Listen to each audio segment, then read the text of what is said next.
on request doing a video on intermittent fasting. It's actually a very vast topic, but I'm going to try my best to concise it and not make it too long.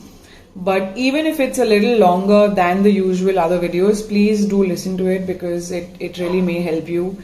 And if you want to start fasting and if you want to achieve the benefits of fasting, then you can always ping me and kind of get the whole explanation and just how to start with it and things like that. I'd be happy to help you with that. But before I get into what fasting does or doesn't do, or whether you should fast or not fast, in my opinion, intermittent fasting is probably one of the best biohacks, or let's say tools, which can give you a lot of different benefits. Unfortunately, we all think that fasting is only related to fat loss because you're not allowed to eat after a certain period of time and you have to finish your food within a certain period of time. But fasting has a lot more benefits than just fat loss. I will be speaking about some of those benefits. And before I touch on those, I would just also like to add in and say that when we look at fasting, that is a tradition, right? A lot of us fast on festivals, on different occasions and things like that. And fasting has been age old because it was believed in the past that, or rather still is believed that it gives you a sort of a cleanse, and it kind of detoxes you. But what you eat after your fast is done and what you've eaten before have a huge role to play in this whole reset or detox that we look at. So as much as I want to say that yes, fasting has its roots in Indian traditions, maybe not all fasts are done the right way. Some of the fasts also have a good amount of fruits and sabudana khichdi and other sorts of small light snacks that you can consume through the day even if you're fasting. But intermittent fasting is a little different, and it is not the same as what you've been following through a tradition, because that's just like not eating a whole day and then eating whatever else the next day, and there's no pattern or no discipline to it, right?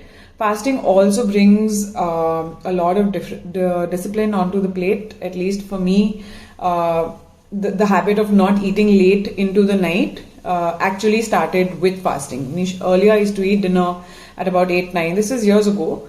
And then when I, at a later stage when I started fasting, and it took me a while to get into the right pattern and fast for long hours. It didn't happen overnight. But when I did start, I started realizing that this whole habit of eating your dinner by 7:30 or latest by 8 just makes you feel so much lighter. Your food gets digested properly, your recovery is better, you sleep at 10, you've given a lot of gap. So just that whole process and not feeling, that heavy or just gassy in the morning, that is something that has not happened to me because maybe I eat a little earlier, which again comes in from fasting.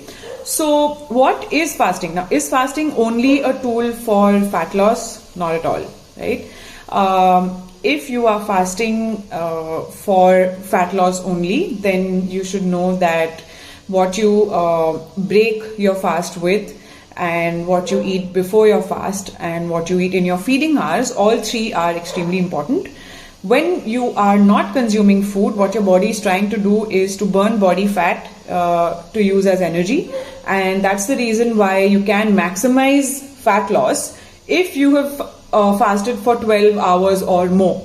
Now, as a beginner, you can start with a 10-hour feeding window and a 14-hour fasting window. Usually pretty much what we generally follow if we have decent eating timings.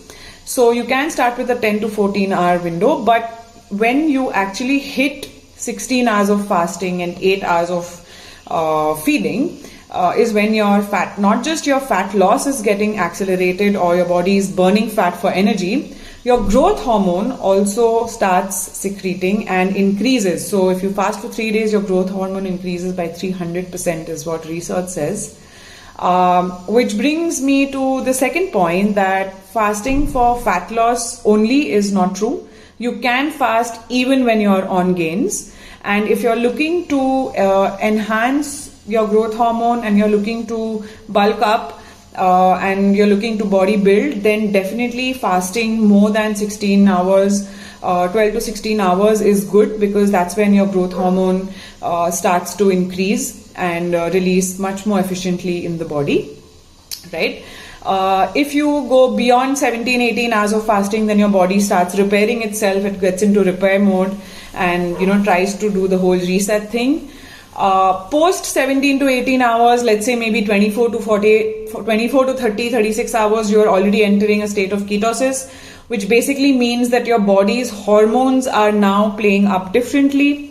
By which I mean that your insulin, which is the one that spikes up when there is a excess amount of carbs consumed, the insulin spike, that is controlled far better. And then the hormone that also is one of your hunger hormones along with leptin, ghrelin, is glucagon, which starts kind of releasing in order for you to basically use only body fat as energy, right? So that is what ketosis is. It uses only body fat for fuel and it balances your hormones, right?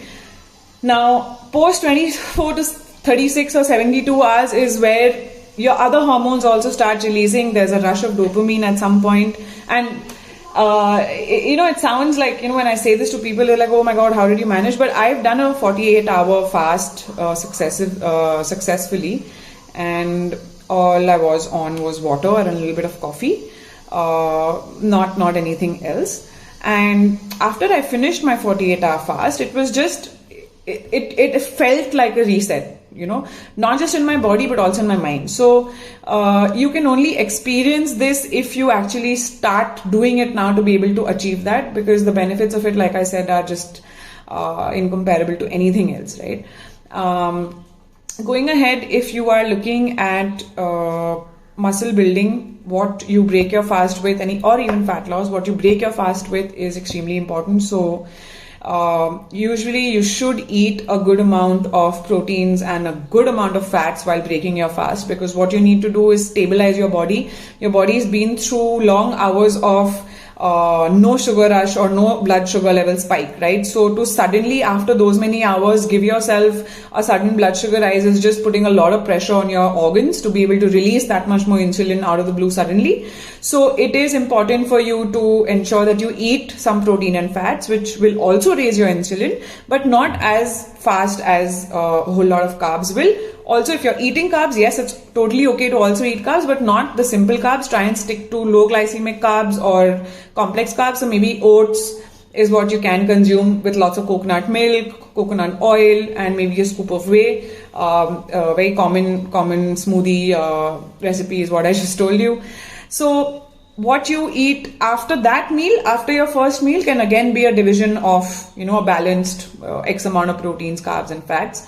And then before you finish your last meal should again be heavy on fats, little bit of carbs, but more heavy on fats, because that is what is ideally going to keep you full also for longer.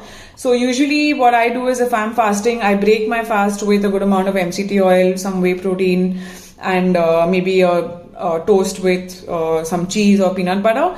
And when I am going to start fasting, then I ensure that I've eaten good amount of protein for my recovery, and I've also ensured I've probably taken another shot of MCT so that I can manage to fast for a longer time, right? Now, is it true that you can't consume anything during your fast? Well, that's not true. You can consume water, you can consume coffee, black coffee, not no sugar, no milk. So basically anything that's 0 calories you can consume.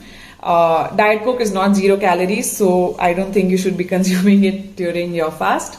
And you can consume water unless you want to do a fast for some sort of an occasion or some festival which ensures that you can't even drink water.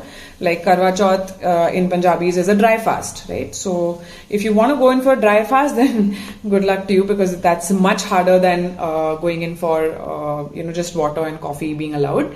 If you are on gains, or even if you feel that you're somewhere in the middle or you're on maintenance, then definitely you can consume some amount of BCAAs or electrolytes, which are which don't have more than some amount of calories, maybe like 3-4 calories or something like that. it won't, if you have a few calories, it doesn't mean that your fast is completely broken. I said that about Diet Coke because I don't think you should be consuming Diet Coke while you're fasting, because it may make you feel gassy. But anyway, point being, you can consume BCAAs, you can consume a little bit of coconut oil in coffee as well. Even if you're on fat loss, and let's say you happen to, within your, let's say you're doing a 16-hour, now you want to jump to a 24-hour or 20-hour and try it, right? In that window where you feel like, it's just you're giving up and you still have 3 hours to go, even if you consume a few nuts or a couple of almonds, it's not really going to break your fast, or, it's not going to basically put you into a calorie surplus or anything like that, just because you're not supposed to eat. You will still burn fat, and this has obviously got to do with the fact that you're still in a calorie deficit, right?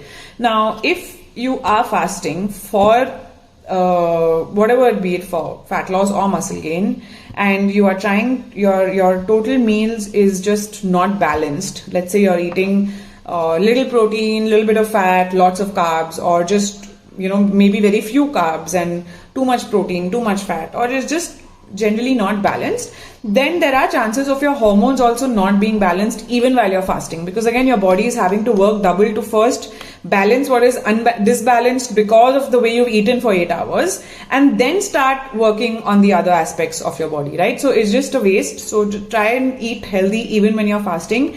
Just because you fasted doesn't mean that you're allowed to go eat a pizza, is what I'm trying to say.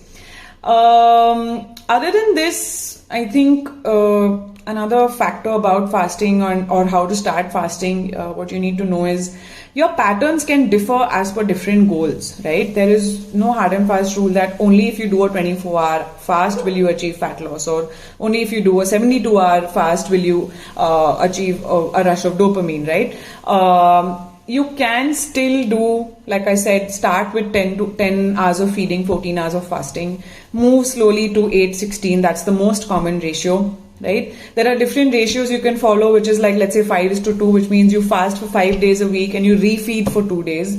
When you refeed, your body is like refueling, right? So refeed can include a little bit of off meals, a little bit of junk here and there, but still fulfill your protein requirement, right? You can do 6:1 ratio, which means you fast for 6 days and you cheat for 1 day. So there's a lot in the space, but it takes time for you to be able to reach up to a level or a stage where you really want to give fasting a try. It can be a little overwhelming because the whole concept of, how do you just not eat for so long?